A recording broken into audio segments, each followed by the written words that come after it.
Hi, I'm Debbie Duncan from PsychicFixes.com, and we're going to talk about sage right now.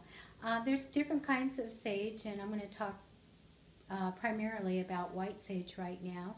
Sage is used to keep it in your home. You can get fresh sage, keep it in some water, and keep it in your home, and that's kind of like just for protection. People use that for that purpose. Or you can dry it out and you can bind it or not bind it, and you can use it to clear your aura. You can use it to clear your house. So it's a great visualization tool to use. So I wanted to kind of show you how to pick it and find it on a hillside and what it looks like. So I happen to have some white sage right here that I had picked, and it's dried out. I didn't bind it and make a smudge stick or anything like that. And smudging is the process of having the smoke go and clear an aura or your home, and I'll show you how to do that a little bit later.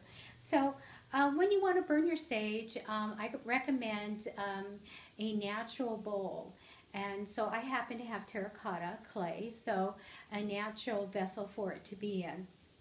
And what I do with mine is I just dry it out and then I just light it. We can get sage here at a Native American store. It's very inexpensive. You can get a really big bundle of it like that that's tied for $5, and then you get the smaller smudge sticks for $2.50. Also, they have abalone shells, which is a really good thing, or a natural bowl to put your sage in. And then they also have feathers. I use my hand when I smudge, so I would light the sage, which smolders and smokes. There's no big giant flames that come out. And then if you use a smudging stick, you can just light the end and hold it. And I would hold something under it, to get ashes, and then just go around your house and get the smoke into all the corners.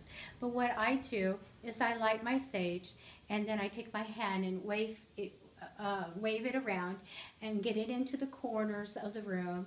Or if you're doing your aura, you would wave the smoke at you all around you. I actually light sage and put it in my yard. Growing sage is a great thing around your home and for protection, and also rosemary. Grow that in your yard for protection, to protect your house. So that is how you, a little bit about white sage. And the next little segment that you're going to see is going out and picking some. So stay tuned for that. So I'm in Southern California, and we're just off the side of the road, and that's where wild sage is. We have white sage plants here, so I wanted to show them to you and how to pick them. So down here is a white sage plant, as well as right here is a large one.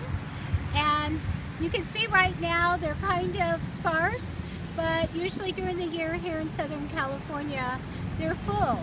So when you pick the plant and the branches off, say thank you to the plant for the branches, and make sure you leave enough branches so that it can grow and there'll be more sage for others to come and pick.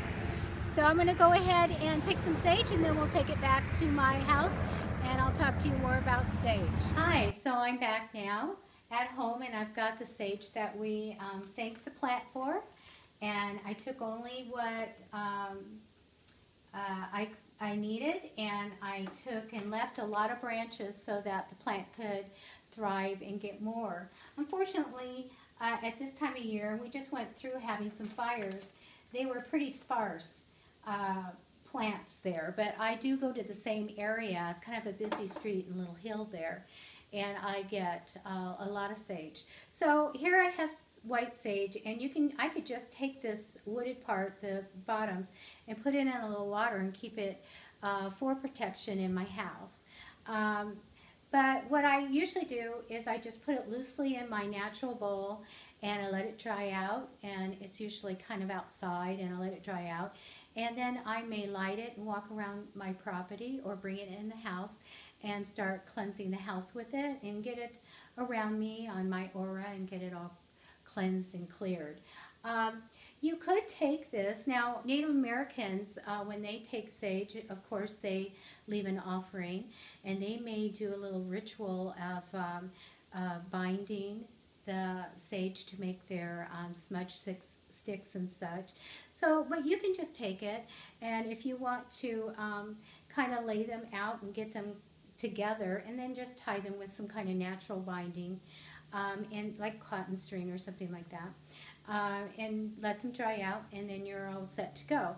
I just really like putting the loose sage into my bowl, letting it dry out naturally, and whenever I need it, I can go ahead and light it and use it.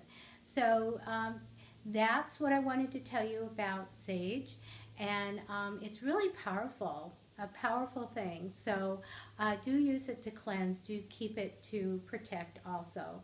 So thank you for being with us, and I hope you look at the rest of our videos on psychicfixes.com.